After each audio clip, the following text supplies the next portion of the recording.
اللهم صل على محمد وآل محمد.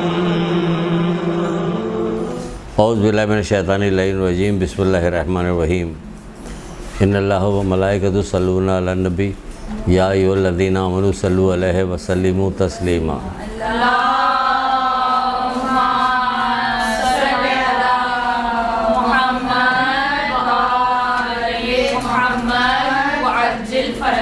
بسم اللہ الرحمن الرحیم. ایاک نعبد و ایاک نستعین. درود پڑھیے محمد آل محمد.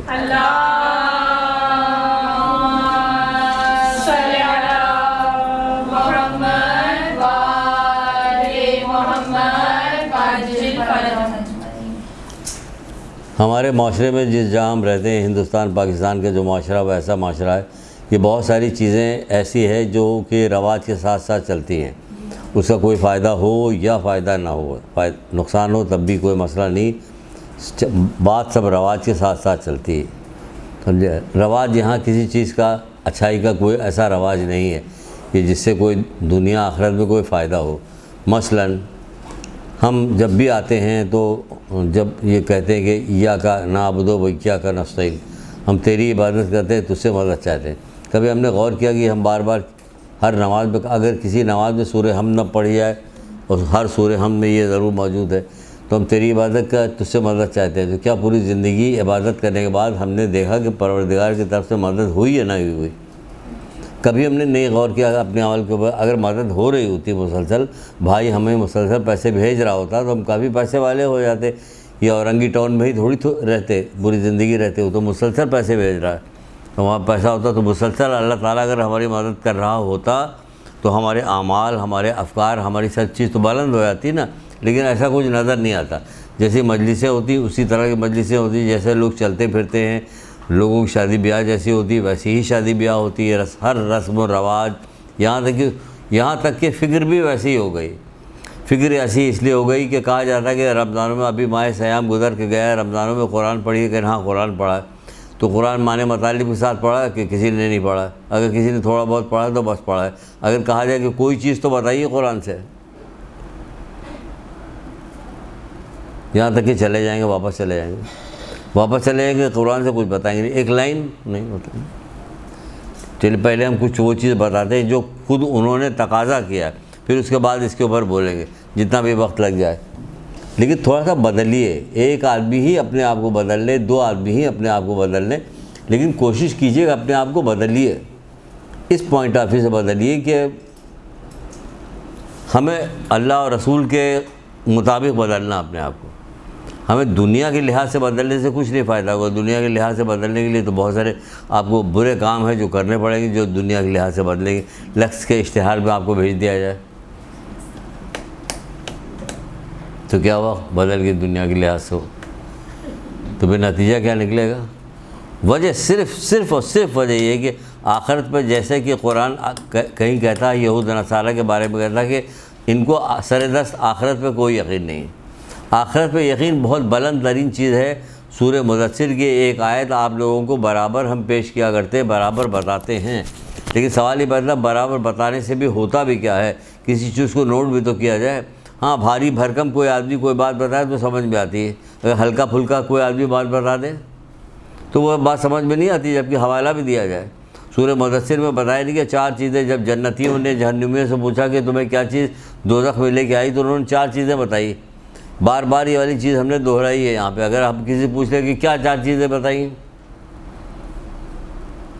تو ایسا سناٹا ہوگا جیسے کہ رات کے 3 بجے ہوئے ہیں، جھینگر کی بولنے کی آواز آئے گی بس. تو پہلی چیز تو بتاتے ہیں کہ مسلمین میں سے نہ تھے.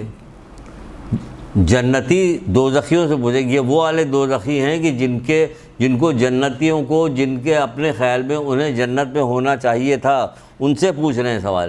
ان سے سوال نہیں پوچھ رہے ہیں جو کافر تھے. ہماری طرف متوجہ ہوئیے، دیکھیے، سنیے، سمجھیے. سارا مسئلہ آج سمجھنے کا ہے ہمیشہ کے لیے.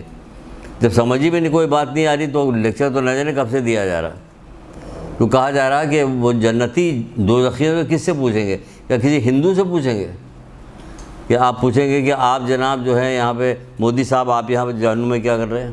تو مودی سے تو نہیں پوچھیں گے نا. کوئی مسلمان ہوگا اسی سے پوچھیں گے تو وہ کہے گا کہ ہم مسلین، کون سی نماز پڑھ رہے تھے جو تم یہاں کے کہہ رہے ہو مسلین میں سے نہ تھے؟ ہم غریب و مسکین کو کھانا نہیں کھلاتے تھے۔ کتنا تو رواج ہے، رواجن بھی کتنی ساری چیز ہمارے یہاں بتائی گئی کھانا کھلانے کی، بہانے سے ہم غریب و مسکین کا خیال نہیں کرتے تھے۔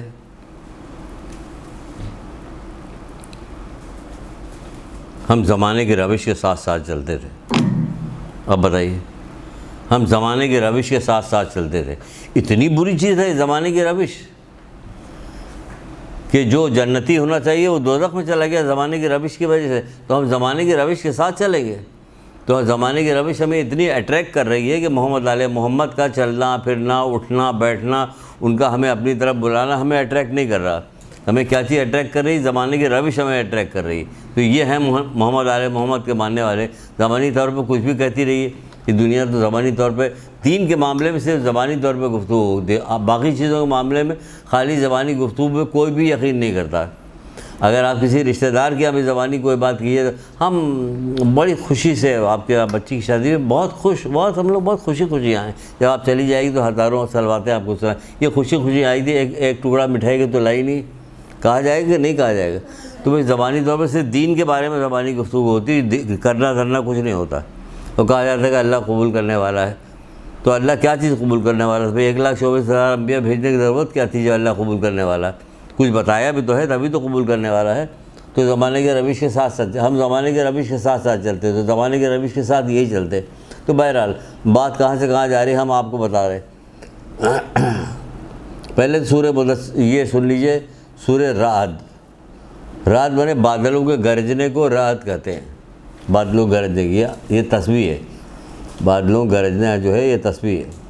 اس میں سے ایک ہم ابھی کچھ سنائیں گے آپ کو، اور اس کے بعد پھر توڑنا شروع کریں گے کہ نہ غور کرنے سے کیا ہوتا ہے، اور ساری پورے قرآن کو نہ غور کرنے سے کیا ہوتا ہے۔ اور پورا قرآن ایسا ہے بھی نہیں کہ آپ کہیے کہ ہمیں تو سمجھ میں کچھ بھی نہیں آتے۔ پھر جو علماء نے اس کا ترجمہ لکھا، ہم نے تھوڑی ترجمہ لکھا ہے، نہ آپ نے ترجمہ لکھا، تو علماء نے ترجمہ لکھا ہے۔ جو ترجمہ لکھا اسی کو دیکھ کے پڑھ کے سمجھ لیجیے کچھ، کہ جی پورا قرآن اوپر سے نیچے تک ترجمہ جو لکھا گیا کچھ بھی سمجھ میں آنے والی بات نہیں ہے۔ کیا چیز سمجھ میں آنے والی بات نہیں؟ بہت کم چیزیں ایسی ہیں جو سمجھ میں نہیں آئے گی کہ اس کی تشریح کی جائے۔ اس کی تشریح کے لیے بھی کتابیں موجود ہیں۔ دیکھیے جیسے مثلاً یہ ایک ہی کتاب لے کے آئے، سورہ ہم کی تفسیر، آیت اللہ دست غیب کی، اتنی مزیدار کتاب ہے کہ علامہ الحافظ، کہ مزہ آ جائے آدمی کو، اتنی مزیدار کتاب ہے سورہ ہم کی تفسیر۔ بس میں ہو تو کتاب بٹوا دے اس کو، یقین جانے اتنی اچھی کتاب ہے، اتنا زیادہ ثواب ملے گا۔ تمام مومنین مومنات حضرت آدم کے زمانے سے لے کے قیامت تک جو لوگ جانے والے ہیں، سب کے اشارے ثواب کے لیے بٹوا دے، صرف اپنی کلاس کے اندر۔ اتنی لڑکیاں آئی ہوں تو کتنا آسان ہو جائے گا بٹوانا، کوئی ہے ہی نہیں یہاں پہ، ایک کتاب لے کے آئے دے دیا کہ لیجیے بھائی ہو گیا۔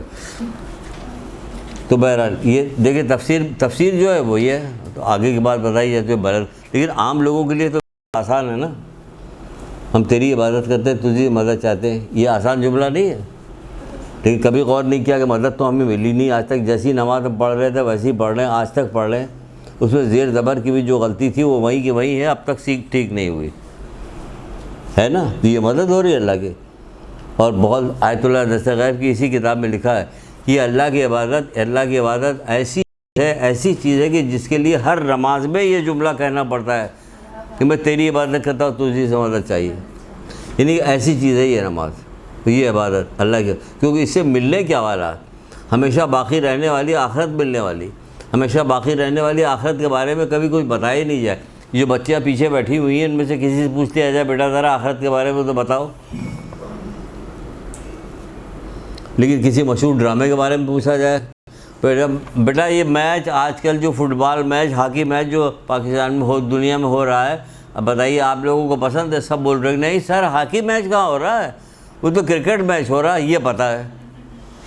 حالانکہ آپ کو کچھ بھی لینا دینا نہیں، وہ جیت جائیں گے تو آپ کو کوئی فائدہ نہیں، ہار جائیں گے تو آپ کو کوئی نقصان نہیں، انہی کو پیسہ ملے گا، انہی کی شہرت ملے گی، سب کچھ انہی کی ہے۔ وقت آپ اپنا بلاجے برباد کر رہی ہیں، ہمارا وقت جا رہا۔ سب سے قیمتی چیز جو پروردگار نے ہمیں دی ہے وہ وقت ہے، سب سے قیمتی چیز، یعنی ایسی قیمتی چیز ہے کہ جو موت کا فرشتہ آ کے کہتا ہے نا، اس کو بھی بار بار دہراتے ہیں، بار بار دہراتے ہیں کہ شاید ہمارا بار بار دہرانے